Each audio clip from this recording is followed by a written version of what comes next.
Hi guys, good morning, good morning. Sabad ni subong. Guys, ang menu ko subong ko nagluto ko sang apretada, chicken apretada guys. Ang ginluto ko ni fresh ni siya nga kamatis guys. Na namo ni siya ang ako nga gingamit.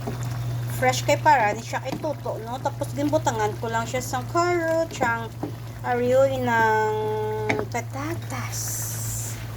Wow. Guys, so luto na siya, ibutang ko ning akon nga green peas. Muna guys, so green peas no. Tapos ang akon nga bell pepper, ang pidada ko na namuni guys ang iya nga sudan. Muning food niya for today. Luto na ni siya. Butangan ta na lang sang spring onion. Thank you for watching my vlog. Good morning, good morning. Wow. Beautiful.